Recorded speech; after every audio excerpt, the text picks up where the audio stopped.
In 2018, I presented the beginning of a long-range project concerning secondary general music course and their partnership with Cambodian women.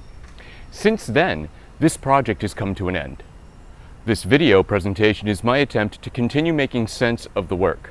Texts are partially extracted from a working draft that I hope to publish in the near future, one in which intercultural competence and music teacher dispositions are critiqued. Let me set the scene for you. A well-recognized coffee company bearing a two-tailed siren logo has taken up residence in a new strip mall located in one of Cambodia's growing cities. In one neighborhood, and others like it, this coffee company symbolizes a national trend of development projects that have displaced many people who have lived in the area for decades.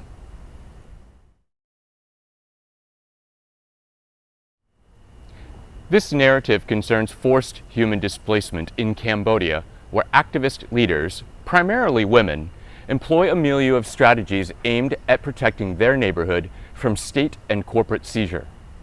Included among the strategies are instances of visual art, such as murals and posters, and music, as well as to some extent music education. These art forms constitute only a partial response to property seizures, sometimes known as land grabs. And land grabs threaten to destroy natural resources, homes, and businesses, thus pushing longtime residents to relocate. It should be understood at the outset that music education plays only a very small part in the fight against land grabs in Cambodia. In this presentation, I hope to share how I attempted to cultivate both intercultural competence and a disposition of care for global others in the context of a secondary general music methods course. Studying land grabs and participating in activism do not seem a likely candidate for a secondary general music methods project. However, while conducting prior fieldwork in Cambodia to investigate music education and its potential relationship to forced displacement, I was surprised by one woman's request for a song to highlight her community's loss of home, lands, and livelihoods. Our global partner wanted me to compose a song that could be shared with her friends and family living in the United States.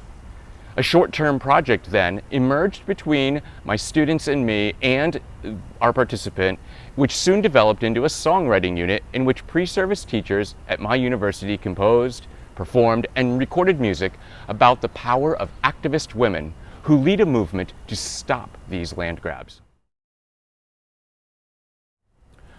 But does composing a song for international partners amount to the cultivation of dispositions germane to music educators?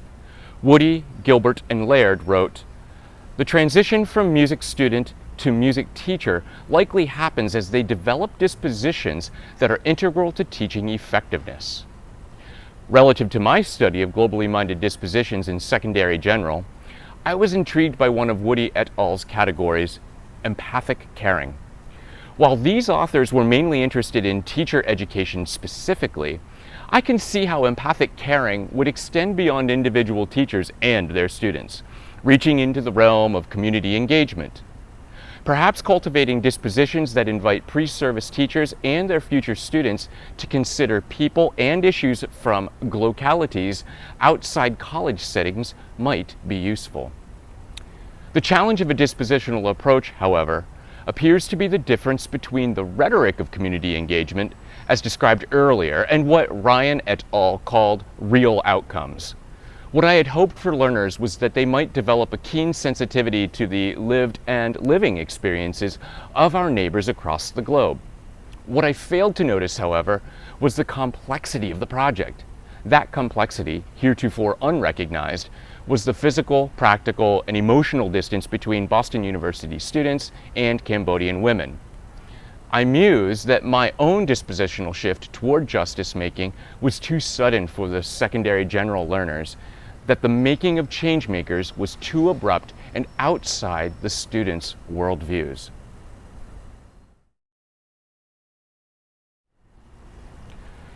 Utilizing intercultural literacy as a lens exposed challenges of the secondary general course for both pre-service teachers and our Cambodian partners. First, free financial access to globally networked learning must be possible for all of the students. In line with Soria and Troise, students can become acquainted with various world cultures without traveling far from their university classrooms. Second, student participation in a globally focused project, such as the one described here, is only as good as the strength of the connection between partners and pre-service teachers. It is not good enough that the professor is in a research relationship with global participants. Students need to have a close relationship with the partners as well. Third, and arguably the most significant consideration, is determining to what degree our Cambodian partners were connected to the project. Community partners need to be invited to devise, plan, monitor, and assess the project. According to Stoker and Tryon, asking questions like who benefits from service learning, which this project resembles, must be addressed at the outset of any community-university partnership. Throughout the process of modifying my course to adhere to Boston University's general education requirements for undergrads, the largest gains were had by my students and me, especially related to song composition. These gains, however, should have been equalized between the secondary general music students and our Cambodian partners. My primary suggestion for music education faculty who wish to engage their GM, instrumental, or choral methods students in service learning projects is to consider the benefits and challenges of geographically distal partnerships. Even though global partnerships may appeal to our students who long to explore the world either through on-campus initiatives or through travel abroad, the possibility of knowing global partners in long-term and intimate musical relationships is negligible.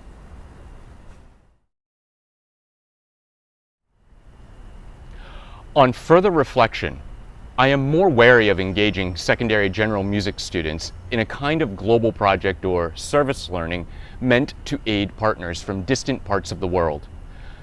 Ivan Illich, a Roman Catholic priest and theologian, would have strongly disagreed with this project. His speech delivered to the 1968 Conference on Inter-American Student Projects, entitled "To Hell with Good Intentions," included a stark criticism of short-term missionary retreats. Illich vehemently decried middle-class American do-gooder programs in Mexico, noting that you cannot even meet the majority which you pretend to serve. In closure, Illich invited missionary participants to visit Mexico as tourists and students, yet he implored them, do not come to help. Although the Secondary Methods Project was initially invited and well received by Cambodian partners, Illich's call is a pertinent reminder for academics who might engage in public projects intended to help the world's poor to reconsider academic course processes and products.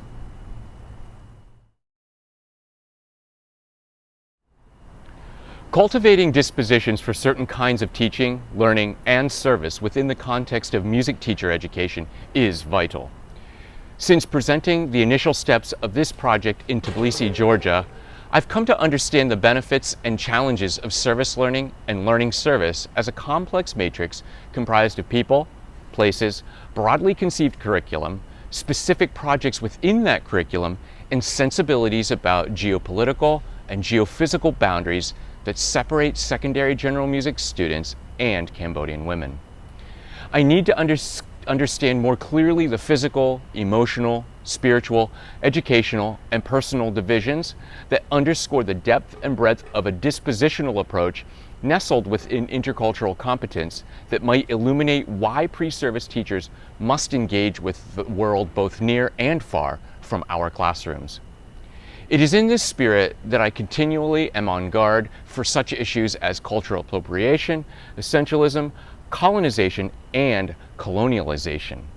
Simultaneously, I can celebrate the good efforts of secondary general students who have helped me see into the deep wells of their bodies, minds, and spirits, where questions of joy and music and pedagogy emerge from what I hope is a place of goodness. Thank you.